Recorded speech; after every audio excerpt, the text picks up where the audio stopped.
I'm back. I don't know why I do that. How nice it is outside.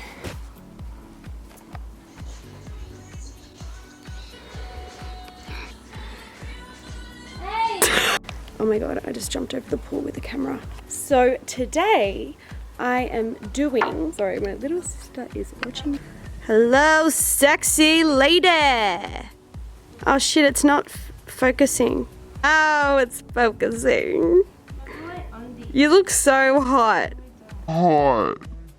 You do. It's a really nice day. It's winter. So today I'm doing a video on how to get unstuck. And I used to be stuck every single day. Ask this little bitch. I used to be so rude to her. You still are. I'm not that rude anymore. I'm going to share with you ways to reduce the period between, oh my god, I thought you were gonna period. Oh yeah. Let's try filming with the door shut. Speaking on personal experience, obviously because I haven't experienced anyone else's life besides my own, you set goals for yourself and you literally can't get past 3 days. You feel like absolute shit about not being able to achieve anything. You have really high motivation, then you have really low motivation, then you really high motivation again, and it's just like not consistent. Or you don't even have the motivation to care for yourself. Oh, that is like the worst feeling. When people say, do it for your health, it's like, I don't even give a fuck about how I feel. Okay. I just want to make it clear that I feel like you're allowed to help other people whilst you're also dealing with things. I just want to make that clear that I am not perfect. I have a lot of challenges in my life. Doing these videos helps me. At the same time, I hope helps you guys. I just want to make that clear. Let's carry on. How to get unstuck. Being stuck implies that you're somewhere, but you want to be somewhere else, but you can't get to somewhere else because you're stuck. You're at point A, you want to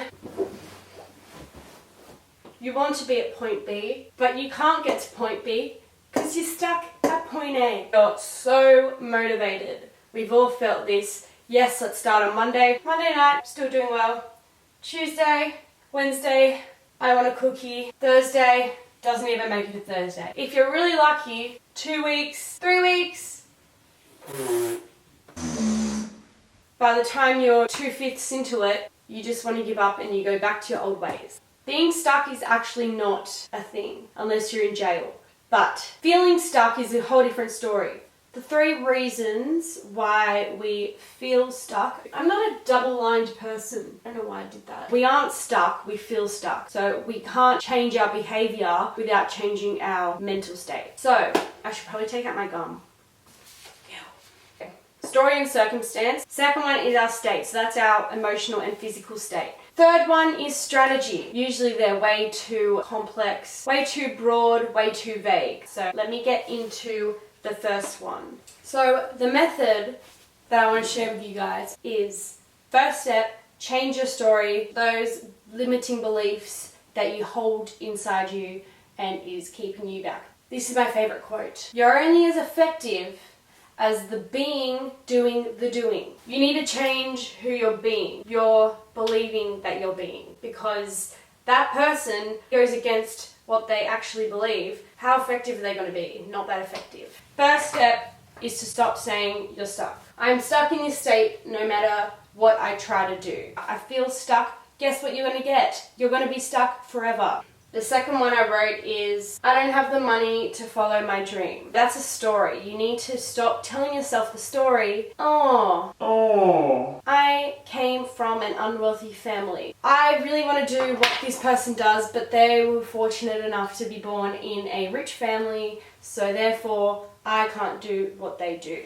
That is so not true. I've always been bad at that subject/sport. This is a huge one, because just say you were in kindergarten and a teacher said, what the hell, why did you do so bad at this subject, blah, blah, blah, blah, blah, you're so bad at maths. That child will hold in their brain, I am so bad at maths, all the way up to year 12, and they could have been the next bloody Einstein, but because they've held this belief that they're bad at maths, every time they do maths, they have an absolute panic attack. It's most likely a limiting belief that has been drilled into their head. Question Everything that you don't like, ask yourself, why don't I like it? Do I have any valid reason not to like it? Did something happen in my childhood that told me I'm not good at this, therefore I've held it in and always believed that I'm not good at it? This is my favorite one, and I drew you guys a little picture because why not? In order to succeed, you got to make your eyeballs bleed. Pretty much, if you work harder, you make more money. Would you work more hours, or would you find a way to scale your clientele or even automate? I'm going to say that quote again because I love it. You're only as effective as the being doing the doing. So change the being that's doing the doing, and then that doing will be effortless. The more aware you are of your limiting beliefs, the easier it is to call them out and be like, hey, that's just a story. Because everything in the world is stories. Either stories that people have told us or stories that we tell ourselves. You're going to have your loved ones, you're going to have your family literally tear you down all the time. Not in a hateful way, in a loving way. Think of it as like tests. I had a comment to me the other day made by one of my siblings saying, Sabrina, you need to be realistic. I always say these crazy ideas to my family and they literally look at me and say, you need to be realistic. We love you, but you need to be realistic. Don't let other people create limiting beliefs into you. That's why you have to be so aware of what you're exposing yourself to, because it can literally cost you millions of dollars, lots of time. You don't want that. Let's say this is the limiting belief. Can't see shit all because I'm so dwelled up in this limiting belief. I'm not identifying with it. I'm literally disassociating with it. I can still interact. I see the belief. I can acknowledge it, but it's not affecting my life. So awareness pretty much is being able to separate yourself from your inner dialogue and not relate with it, because it is not your identity. It's so much easier to work on those thoughts because you can see it. It's why it's so easy to give advice to friends, is because we can actually see it from an external perspective. So that's what we need to do with our thoughts. You are not your thoughts. That's why people say that, because you're literally not, but all of us live up here. Okay, number 2 is change your state. These are some quotes that I literally tell myself every day. Fear is an illusion. It's only in your head. The anxiety that you feel is in your head. Everyone's watching me. No one is. You are only judged by those doing less than you. I'm balancing my phone on the doorknob. So you are only judged by those doing less than you. So even if you care, why? Because those type of people are not people you want to impress anyway. If someone's going to judge me, I don't even want anything to do with that person. So even if you're thinking a negative thought without actually thinking that it's affecting you, it is. Your emotions filter your perception of reality. Even if you have a perfect world, if you're feeling shit, everything will look ugly. Everything will be depressing. So how do you change your state? It's great talking about it, but how do you actually change your state? Read books. Reading 20 minutes a day, 5 minutes a day. Read books that teach you about fear. It helps, trust me. 2, mantra. Every time you feel fear, I tell myself, you are going to die. You are going to die. Every situation I'm put in and I feel anxious as hell, I literally just tell myself, you're going to die. It's not going to matter. 3, reflect. Every morning, try and sit down and write. Doesn't matter what you write, just reflect. Even just writing it and putting it down on paper puts you in a different state. It's transferring your feelings onto something else. Once you're able to change your state, you can literally do anything. Let's go to strategy now. Firstly, we have to ask, what do I want to accomplish? What are my goals? I've drawn a timeline. What do I want to accomplish in 5 years? So instead of working from A to B, you work from B to A. Your why has to be very detailed, because this is what's going to bring you back to a motivation. Your why is your fuel. It's got to be greater than yourself. It can't just be, I want to be rich, or I want to be fit. I want to do it because I want to be on this earth to see my grandkids, or I don't want to be a burden on my children to look after me in a retirement village, you know?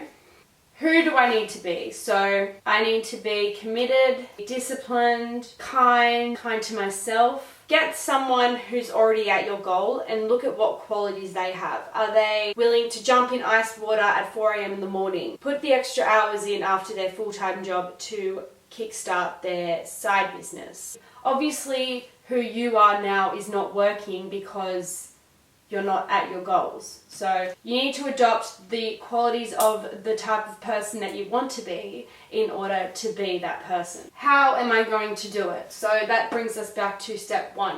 Most people go from what do I want? I want to be fit, and they go straight to number 4. They go from step 1 to step 4. How am I going to do it?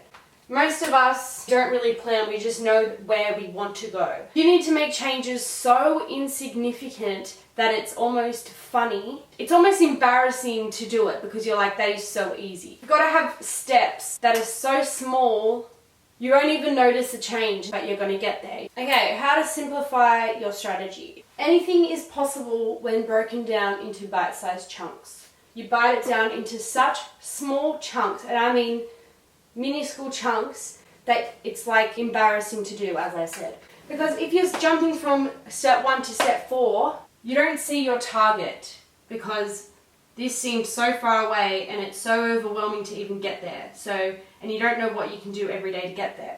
Whereas here, if your goal is a long-term goal, you can see the end of the week or the end of the day. At the end of every PlayStation game, there's a big baddie end level game to reach to the next level. So it's kind of like that. Just think of a baddie, you've got to jump that level. So some examples of really small changes in your life. Just say you want to eat healthier. Include 1 carrot a day, 1 vegetable a day. As the habit builds, you will, without realizing, add more vegetables because you just be like, well, I'm cooking this 1 vegetable, I may as well cook a few more. Working out, I'm going to fit 1 extra session a week. If you're like me and you want big change, I usually write a full-on plan. I'm going to exercise twice a day. I'm going to stick to this plan for a month, blah, blah, blah. I don't even get past day 2. If you tell yourself, if I can just fit 1 extra workout a week, that's already 52 extra workouts in the year just from that 1 extra workout. Writing. Don't think you need to write a bloody story every time you sit down. You're not writing a book. Set a timer on your phone. Hey Siri, set my timer for 3 minutes. Okay, 3 minutes and counting. See, you don't even have to do it yourself. You've got Siri. And without even realizing, once you actually implant the habit, even if you're not performing the habit, showing up will create the momentum. And if you already have an amazing diet or something, but you just can't lose those last extra fat layer, maybe the subtle change of just not adding peanut butter into your smoothie is what was missing to push you. So micro, tiny baby habits is all that it really takes. And without realizing, the momentum will build and it will be so effortless. And when someone says, oh, so when did you start your change? You wouldn't even remember because it was so minuscule. And just remember, willpower does not work. Never rely on it. Willpower is a muscle. You work out that muscle so much every day, trying so hard, it's going to get tired, just like any other muscle in your body. You're going to get tired. I hate people that are like, you need to try harder. Well, bitch, I'm trying as hard as I can. So make such micro little habits that you won't even notice. And change your mind first. I can't believe it's happened again. I'm finishing a video on my iPhone. I'm actually not surprised. Thank you for watching my video. I hope you enjoyed it. Please like or share it with someone if you got anything out of it. It takes a huge effort out of me putting these together. I want to help people, so it would help me in exchange if you shared it with someone. If you got something out of it. If you hated it, great. Every time you feel fear, literally tell yourself you're gonna die, because you are going to die. And anyone who judges you, they're doing less than you. So don't worry about impressing those people, because they are the ones limiting your success.